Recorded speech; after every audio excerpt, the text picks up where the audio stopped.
C'est parti. Bonjour à toutes et à tous, bienvenue dans le podcast Le Mur des Talents, présenté par l'association Fonu Chouchouteyo aussi, en présence de mon co-animateur Yannick Tisseur et moi-même, Alain Jean.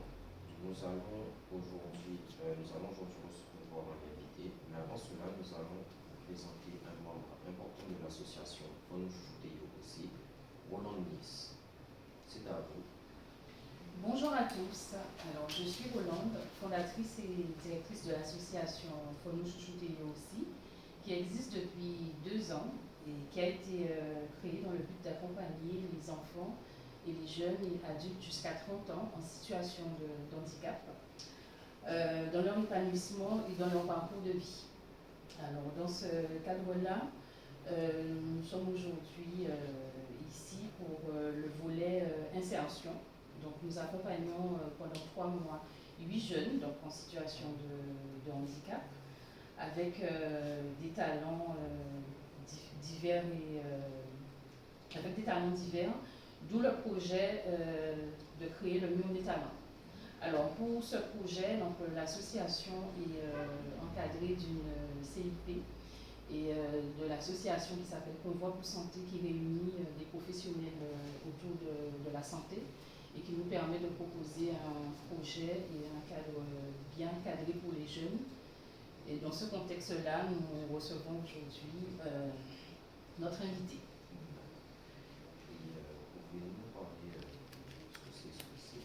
Pouvez-vous nous parler de ce que c'est ce CIP? Alors, CIP, c'est une conseillère en insertion professionnelle. Donc, nous travaillons avec l'association Résonance et nous avons l'opportunité d'avoir Maëva Birini avec nous, qui introduit le volet socio-professionnel avec les jeunes. Donc nous avons 3 pôles, donc le volet socio-professionnel avec Maëva. Donc nous avons différents professionnels avec l'association Convoi pour Santé. Donc nous mettons en œuvre avec eux donc, les CPS, nous avons un neuropédagogue. Nous faisons également des bica paroles avec les jeunes et leurs parents. Donc en gros, c'est l'idée. Très bon parcours de l'association. Alors là, nous allons enchaîner avec notre invité spécial, M. Héraclide Jean. Bonjour. Bonjour à vous. Dans un premier temps, alors, nous allons vous poser quelques questions. Déjà, on va commencer par vous demander Je vais être obligé de couper. Ta voix, elle baisse trop. Et elle est grave. Donc après, j'aurai du mal à le travail. Il faut parler fort. Tu as vu comment elle a parlé là? Il faut faire pareil. Et n'hésite pas à regarder tes personnages quand tu parles et ça sera nickel. Juste une chose aussi, si je peux me permettre aussi, c'est en fait l'idée c'est de chercher la cohérence aussi avec la présence de M. Héraclide parce que c'est ni un jeune et ni en situation de handicap, mais c'est plus dans le volet insertion et dire qu'en fait c'est un ancien salarié de l'ASSO qui se prête au jeu en fait pour pouvoir tu vois, c'est ça, parce que sinon c'est pas... Alors, je sais pas si c'est top. Non, c'est ce qu'on avait dit au départ. Non, mais dès qu'il commence, on se tait. Hein. Donc on reprend la... C'est toi qui vas... Ok, mais on reprend quand le présent du coup. C'est ça. Donc Alain, lâche-toi et fais fort. Ok. Donc, alors, dans un premier temps, on va attendez, je reprends. Donc, Il reprend tout, bonjour et tout ça. Il reprend tout, Jérémy. je reprends juste quand je vais... Bonjour M. Héraclide, c'est ça? Bon. Non, on reprend tout. On reprend Non, tout, puisque reprend. Roland n'a pas introduit, n'a pas dit que c'était un ancien et tout ça. Bon, on refait tout. Je te gêne? Non, c'est bon, ça va.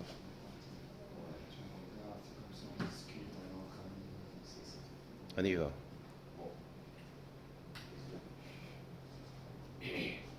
Alors, bonjour à toutes et à tous. Bienvenue dans ce podcast Le Mur des Talents. Nous allons présenté par l'association Fonu Chouchouteyo aussi, animé en présence de mon animateur Yannick Tisseur et moi-même Alain Jean. Aujourd'hui, nous allons recevoir un invité spécial, mais avant cela, nous allons présenter un membre important de l'association Fonu Chouchouteyo aussi, Madame Roland Nice. On va lui demander de nous expliquer niveau son association intervient, que ce soit pour le podcast ou au niveau des jeunes en situation de handicap? Bonjour à tous, donc, je suis Rolande Nice, fondatrice et directrice de l'association Fourni Chouchoutéo aussi. Donc, association qui a pour vocation d'accompagner les enfants et les jeunes en situation de handicap, donc jeunes jusqu'à 30 ans. Donc, nous avons un volet accompagnement et épanouissement pour les ados. Et pour les 16-30 ans, nous proposons l'accompagnement de l'insertion professionnelle. Alors, dans ce cadre-là, nous accompagnons 8 jeunes pendant 3 mois, donc avec des talents et des compétences variées. Donc, c'est d'une richesse qu'est née l'idée du projet Le Mur des talents. Donc, alors, au sein de l'association, les jeunes sont accompagnés par une CIP et l'association Convoi pour Santé. Voilà, donc nous avons établi un programme et un projet bien défini. Alors, le mur des talents, donc l'idée est venue par le fait que nous avons repéré les talents de tout un chacun. Et donc, d'où le fait de ce projet. Et à travers ce projet, donc, nous voulons donner l'espoir aux jeunes en leur disant que les rêves sont réalisables. Et à ce titre-là, aujourd'hui, nous avons l'invité M. Héraclite, donc, qui pourra parler de son parcours.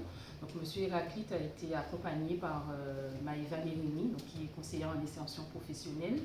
Et il est venu aujourd'hui pour parler de son projet, de son parcours et donner de l'espoir aux jeunes de la Guadeloupe tout court.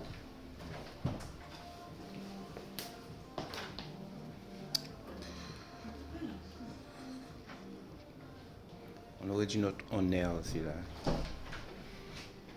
On coupe un petit peu? Ouais, non, on ne coupe pas. C'est-à-dire, tu peux lui parler, mais je vais garder. Si tu coupes après, ce sera le.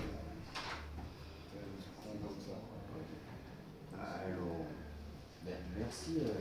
Attends. Il y a du.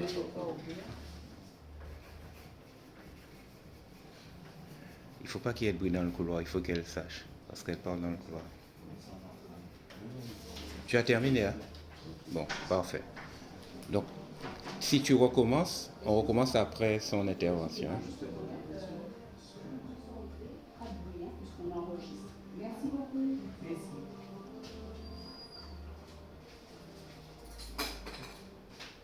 Vous voyez les contraintes? On les vit en direct. Et ça, Non, on est dans le studio. c'est pour ça qu'on vous met le truc là, on air. Vous voyez le truc on air? Parce que quand c'est allumé, on ne touche pas à la porte.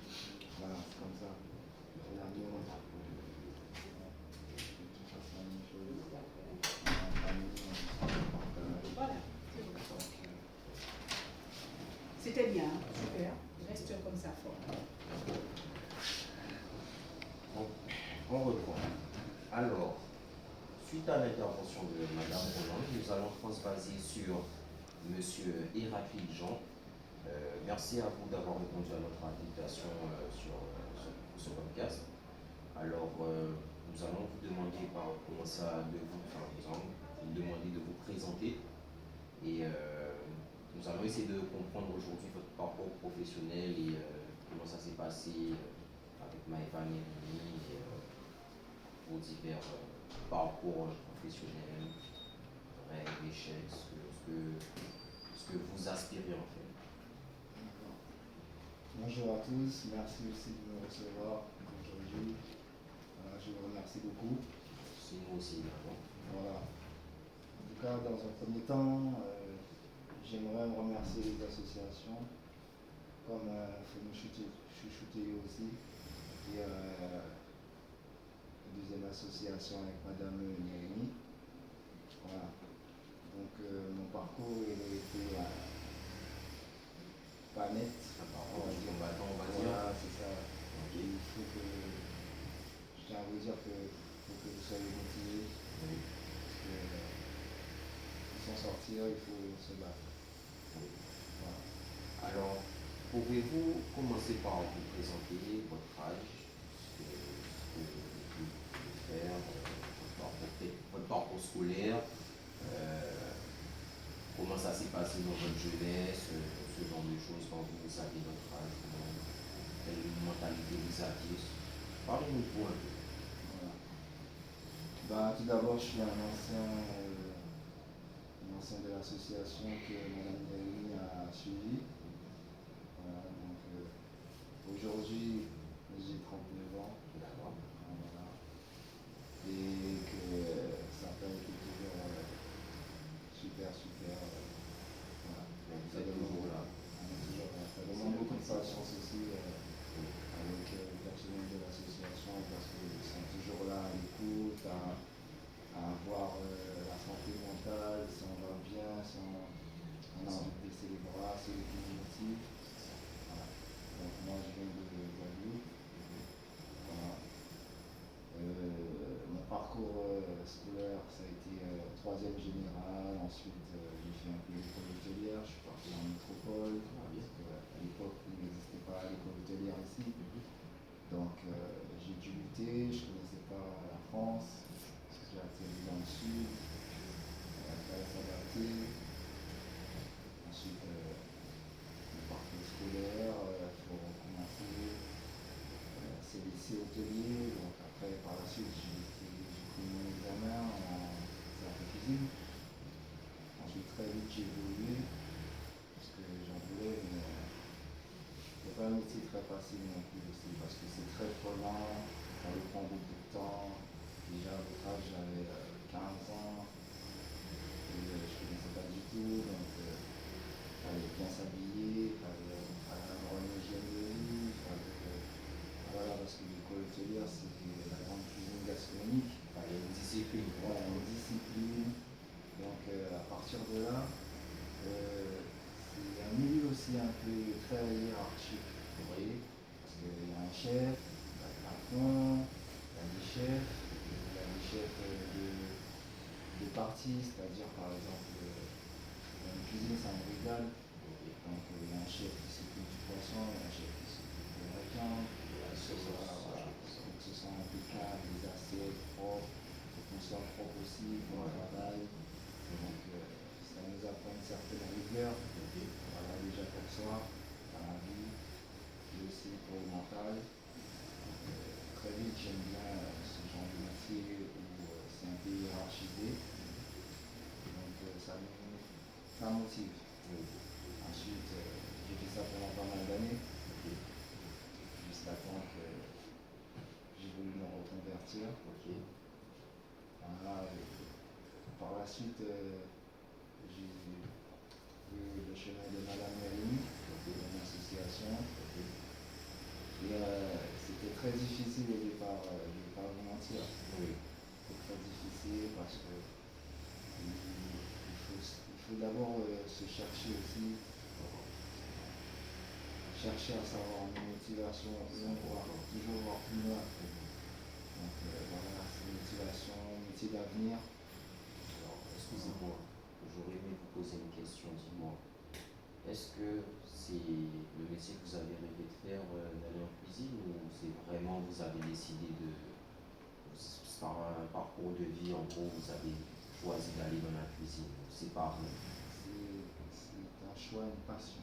C'est une passion Au départ. au départ. Ok, donc on peut dire entre guillemets que vous l'avez réalisé selon vous.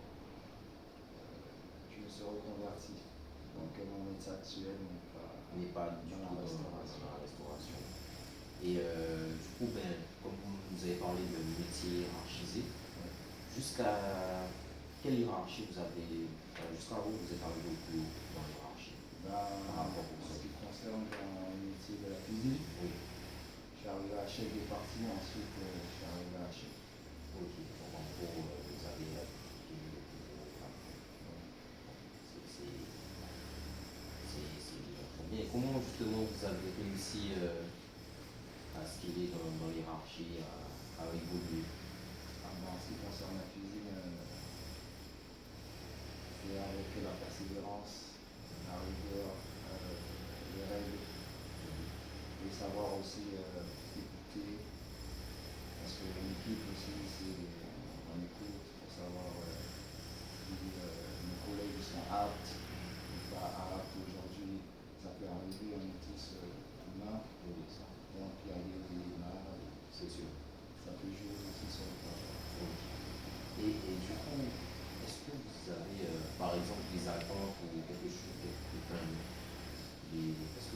intéressé particulièrement dans ce métier, dans le métier de cuisinier avant votre reconversion au départ? Parce qu'on m'a dit que c'est la passion, mais qu'est-ce qui vous a vraiment animé dans le métier, hormis le fait que ça soit hiérarchisé, que ça faisait à peine une discipline?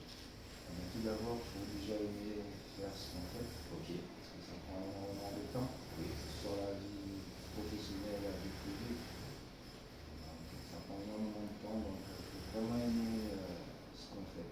ok. Sinon, Donc vous, c'est vraiment par amour du Vous avez métier que vous avez poursuivi et persévéré, c'est ça? voilà. Ok. Ben moi, pour moi, en tout cas pour le moment, c'est la fin de mon intervention. Je vais passer le relais à mon co-animateur Yannick Tisseur, qui lui aussi a quelques questions à vous poser. Bien sûr. Donc je vais le laisser faire la transition avec. Si vous avez éventuellement des messages à faire passer pour des jeunes qui doutent de leur motivation, aussi de leur parcours, quel serait le petit mot que vous aurez aimé partager à ces jeunes pour la réalisation de leur parcours? Ce que je pourrais dire à ce sujet, c'est que faut toujours avoir ses objectifs dans la tête. Il faut que les objectifs qu'on s'est fixés soient cohérents avec notre mode de vie, ce qu'on aspire.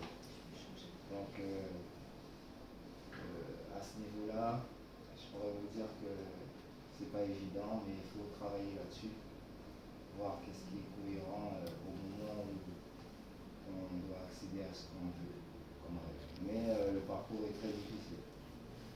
Donc ça fait partie aussi, ça marche pas à tous les coups, ça marche pas du premier coup, mais il faut être persévérant. Voilà. Il faut que ce soit cohérent aussi avec ce qu'on aspire à faire, voir toujours plus loin dans la durabilité. D'accord, merci. Et durant votre parcours, vous avez eu des freins qui vous ont peut-être impacté? Ah oui, j'en ai eu beaucoup de freins, beaucoup d'incertitudes. Madame Mérénie pourrait témoigner, parce qu'elle m'a suivi aussi pendant un moment où c'était pas évident, il fallait se chercher. Je cherchais, voilà, parce que des fois il y a des choses on peut croire que ce n'est pas accessible, mais si on cherche bien, on se donne les moyens, on se fixe bien sur un seul objectif, se concentrer pour ne pas partir gauche à droite, ouais, je vais essayer ça, je vais essayer ça par hasard, ça peut ne pas marcher. Donc c'est bien ce que les associations font et je les encourage encore à continuer encore beaucoup parce que à aider beaucoup d'autres jeunes parce que c'est très bénéfique. Donc il faut se concentrer sur un objectif et il faut qu'il soit vraiment cohérent avec ce qu'on a envie de faire. Et là, c'est parti. Madame Mérimée, en fait, c'est vrai, je l'ai un peu fait tourner parce que j'ai fait un peu un peu tous les métiers. Je suis passé un peu de carreleur, donc j'ai essayé de mener pour me faire des stages. C2A, j'ai travaillé aussi à C2A à Jarry en tant que menuisier, agenceur. Après, je voulais rechanger, elle m'a dit que voulez-vous faire exactement, monsieur Rapide? Que voulez-vous? Partez pas dans tous les sens, recentrez-vous. Puis j'ai cherché encore, j'ai fait un peu le carreleur aussi. Voilà, c'était très intéressant, mais c'était pas encore ça. Et, donc elle voyait, elle me disait non, recentrez-vous, que voulez-vous faire exactement, monsieur Rapide? Et puis après, je suis passé par le métier d'agent de sécurité. Suite à ces années aussi, pour pouvoir que ce soit accessible. Donc en l'espace de peut-être 2 mois, 1 mois et demi, j'étais déjà avec une carte professionnelle d'agent de sécurité. Je pouvais déjà commencer à travailler.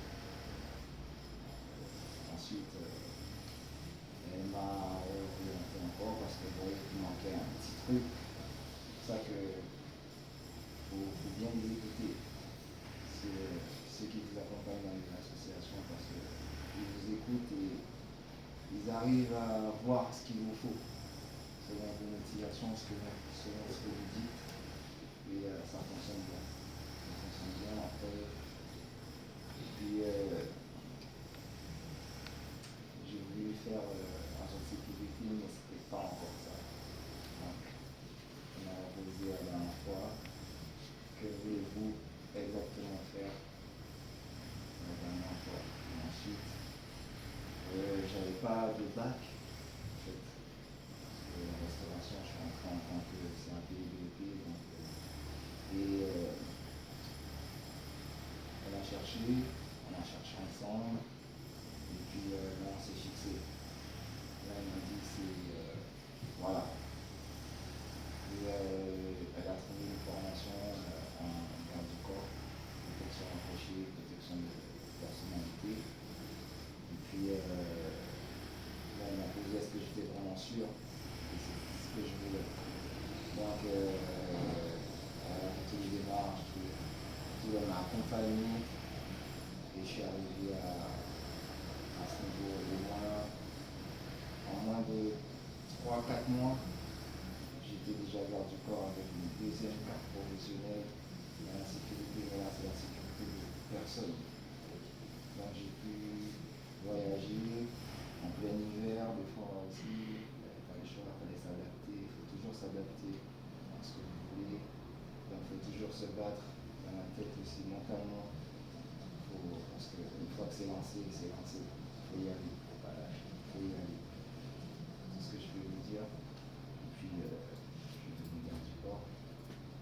J'ai pu aller à Cannes, des endroits comme ça, j'ai vu des Émirats, j'ai fait Energy Awards en tant que garde du corps, j'ai poursuivi la formation et tout s'est bien produit, tout s'est bien passé, je veux dire. D'accord, vous avez on va dire, parcouru le parcours du combattant, vous êtes arrivé loin. Voilà, il y a eu des échecs, parce qu'on a dû passer beaucoup de trucs avant que je voulais vraiment dire ce que je voulais. Il ne faut pas avoir peur de dire droit et tout ce que vous voulez, mais dans la mesure du possible, il faut que ce soit cohérent avec tout ce que vous faites. Donc, au final, je suis sorti garde du corps, du corps professionnel et avec un bac, équivalent bac, que je n'avais jamais. Donc voilà. Et, ce qui a permis aussi, par la suite, de mon métier actuel, que je pratique, enfin, c'est tout récent, qu'il me fallait un niveau bac, il me fallait l'équivalent. Donc, Madame Méry dit toujours, qui savait que j'avais besoin de ça, donc elle m'a envoyé un garde du corps, que j'ai reçu, et ensuite j'ai pu passer certains concours qui demandaient du niveau bac, voilà, pour pouvoir arriver à mon rêve. Alors, sans vouloir couper, juste on a une question à vous poser. Dites-moi, vous avez parlé d'échecs, vous avez passé une première fois le concours. Comment vous avez vécu justement cet échec? Comment vous avez réussi à le surmonter? Ah, je ne vais pas vous mentir, cet échec, c'est vrai, ça fait toujours quelque chose, c'est difficile, c'est difficile. Mais il faut se dire dans la tête, dans la vie, on a toujours, tant qu'on peut avoir encore une chance et recommencer, tant qu'on vous offre l'opportunité de recommencer, si c'est vraiment ce que vous voulez, il faut recommencer. L'échec fait partie de la réussite. Et justement, qu'est-ce qui vous a donné cette force de recommencer, de repartir avec la même flamme qu'au premier jour? Cette Voire force, même plus fort. c'est de croire aussi qu'on peut y arriver et de dire que ce n'est pas une fin en soi. C'est-à-dire que, parce que ça fait quand même beaucoup de chemin.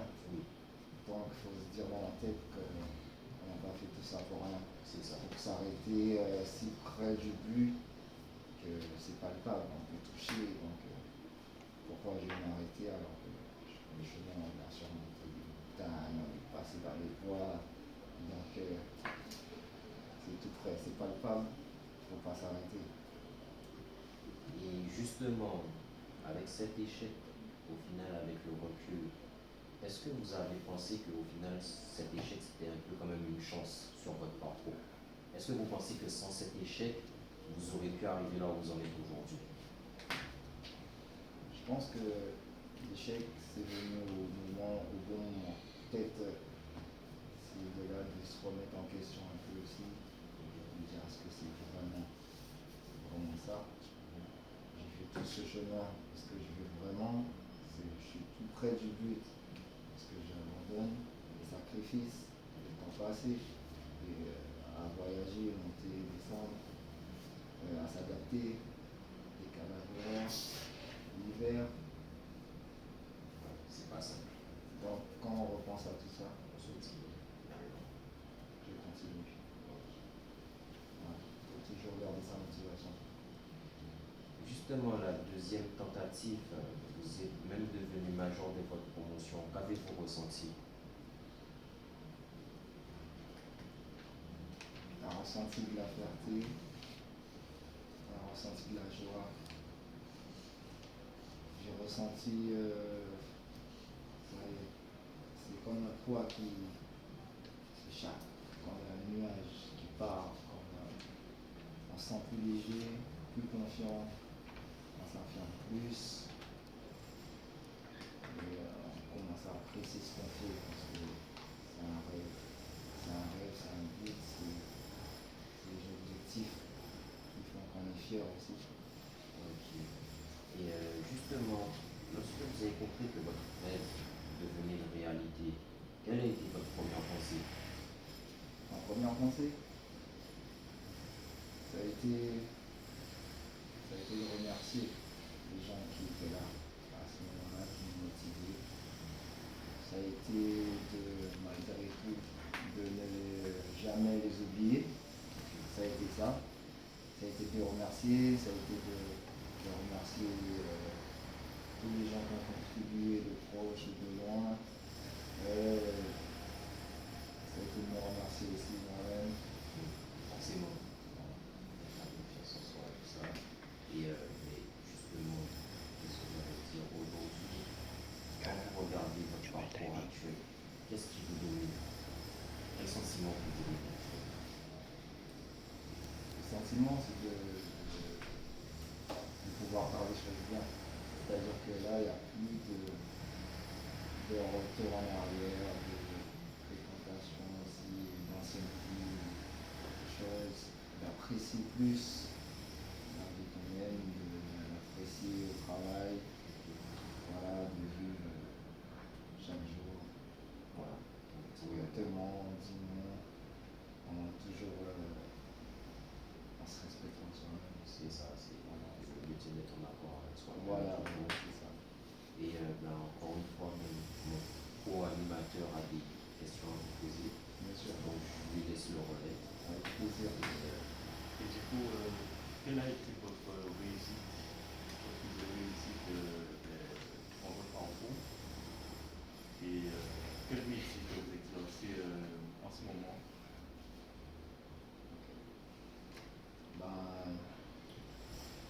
Ma réussite pendant ce parcours, c'est que j'ai pu passer de concours, qui fait que maintenant, aujourd'hui, j'ai pu passer des concours pour la RATP par exemple, la sûreté.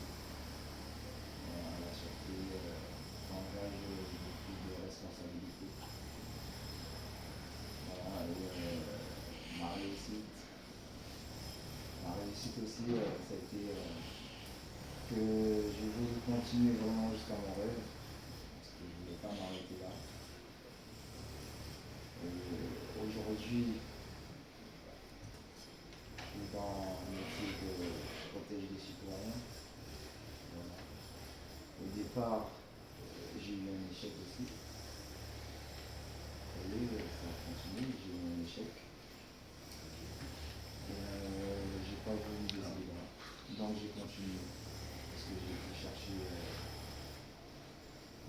cherché l'équivalent du bac, donc j'ai eu un échec. Et j'ai recommencé. Et la deuxième fois, ça a été mieux. Ça a permis que je puisse mieux me préparer, je pense. Oui. Et du coup, par rapport à ces expériences, si vous avez un conseil à apporter à un jeune qui subit des CG, est-ce que vous avez des petits mots à partager pour pouvoir pousser ces jeunes à pouvoir aller plus loin, ne pas lâcher? Oui. Tout ce que je peux dire à ces jeunes, c'est que toujours penser à leur objectif. Toujours. Ne jamais écouter si quelqu'un lui dit, par exemple, ouais, non, va pas par là, ça c'est pas pour toi. C'est vous qui devez savoir où vous voulez y aller. Après, il faut que ça reste cohérent. C'est-à-dire que faut que ce soit possible, dans la mesure du possible. Voilà. Mais toujours n'écouter personne. Si c'est négatif, hein, si c'est positif, écoutez. Mais si c'est négatif, vous voyez que c'est quelqu'un qui vous démotive. Voilà. Mais comme je dis encore une fois, il faut que ce soit votre objectif ou vos projets soient cohérents avec ce que vous pouvez faire.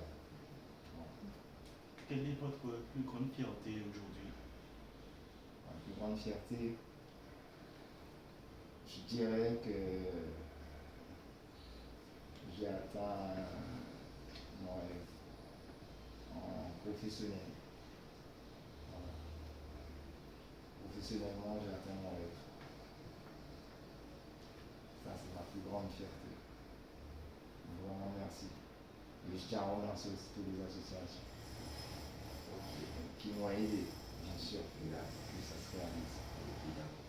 Ben alors, je vous remercie beaucoup d'avoir partagé cette histoire avec nous. Votre témoignage vous rappelle qu'un rêve ne devient pas réalité par hasard, mais grâce au travail et à la persévérance et aux opportunités que l'on choisit de saisir. Nous espérons que cette émission, en tout cas, vous donnera l'envie aux scientifiques qui nous écoutent de persévérer, de pouvoir acquérir de la discipline et aussi de pouvoir poursuivre ses rêves, surtout, parce que c'est très important, surtout d'être cohérent, comme vous avez pu entendre M. Héraclide sur l'intervention. Il y a aussi des dispositifs pour chaque personne qui est dans le besoin.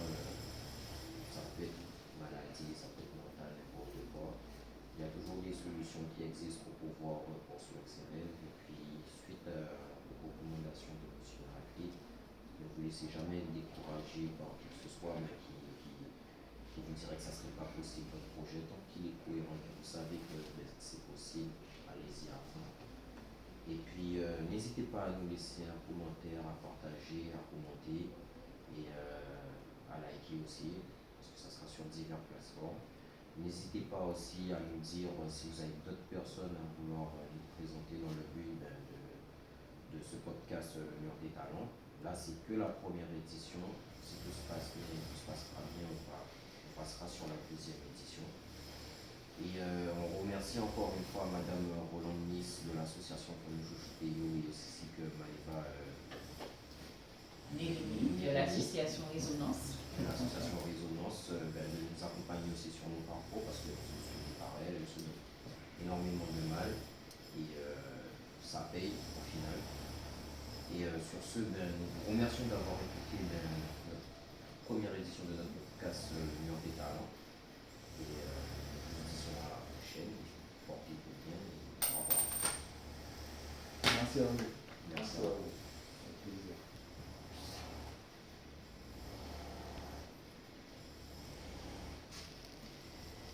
C'est lui qui